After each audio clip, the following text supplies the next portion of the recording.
Hello everyone, how are you? Today I'm going to talk about summative assessment for the cross-curricular unit Animal Types for the third grade. Task 1 for listening. Listen to the text, choose if the statements below are true or false. Сәлем достар, қалдарыңыз қалай? Бүгін біз жиынтық бағалау яғни бөлім бойынша жиынтық бағалау жұмыстарына, талқылау жұмыстарын жүргіземіз. 3-ші сынып бойынша Animal Types тақырыбында. Listening, яғни тыңдалым бойынша тапсырма берілген. Бұл жерде сөйлемдердің дұрыс-бұрыстығын табу қажет. Бірінші сөйлем: I'm here on grandpa and grandma's farm. It's boring here. Яғни сөйлемде мен атамның және әжемнің фермасындамын дейді. Бұл жер іш пыстырарлық, it's boring, яғни осы сөйлем false. Екінші сөйлемде Grandma has got 5 chickens. Әжемнің 5 балапаны бар. Бұл сөйлем true, яғни дұрыс. Келесі Grandpa has got 9 cows now. Атамның қазір 9 сиыры бар дейді. Бұл сөйлем false. The goats haven't got babies. Ешкілердің лақтары жоқ. Яғни бұл сөйлем false. Last sentence. Grandpa's favorite cow is Carly. Яғни атамның сүйікті сиыры Carly дейді. Бұл дұрыс сөйлем. True. The next task for speaking. Келесі тапсырма speaking бойынша. Task 2. Look at the pictures and make sentence with have got and has got. Тапсырма орындамас бұрын мына ережеге назар аударсаңыздар, сол кезде тапсырманы орындау оңайға түседі. Have және has got-тың орындалу өзінің ережесі бар. Have дегеніміз бар деген мағынаны білдіреді.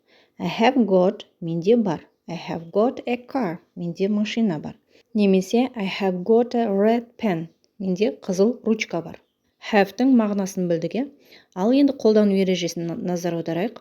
Жекеше формада I, you-да have болады. He, she, it-да, яғни жекеше түрдің he, she, it, яғни үшінші формасында ғана бізде has-ды қолданамыз. Қалған уақытта көпше түрде де біз we, you, they-да have-ды қолданамыз. Ал енді тапсырмаға назар аударайық. Mouse has got small eyes. Яғни бұл сөйлемде mouse дегеніміз тышқан, тышқанның кішкентай көздері бар дейді. Тышқан жекеше түрдегі үшінші формадағы зат есім болғандықтан бір ғана тышқанды айтып тұрмыз. Сондықтан бұл жерде has-ды қоямыз.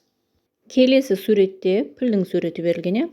Енді осы пілдің суретін have, has got-ты қолдана отырып сөйлемді толықтыру қажет. Мысалға elephant, яғни жекеше түрде тұрған сөз. Сондықтан біз has got-ты қоямыз. Elephant has got big ears. Яғни пілдің үлкен құлақтары бар. Next picture, parrot. Parrot has got red tail.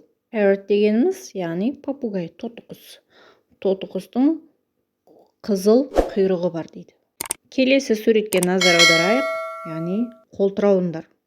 Crocodiles көпше түрде тұр, назар аударамыз. Сондықтан have got-ты қолданамыз. Crocodiles have got big noses.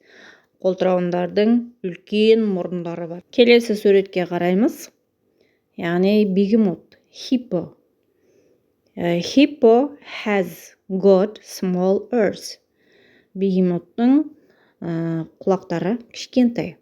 Last picture, tigers. Tigers бұл көпше түрде тұр. Сондықтан have got long tails. Жолбарыстардың ұзын құйрықтары бар. Сабақты соңына дейін тыңдағандарыңыз үшін көп рахмет, алғысым шексіз. Каналға тіркеліп, лайк басуды ұмытпаймыз. Келесі кездескенше.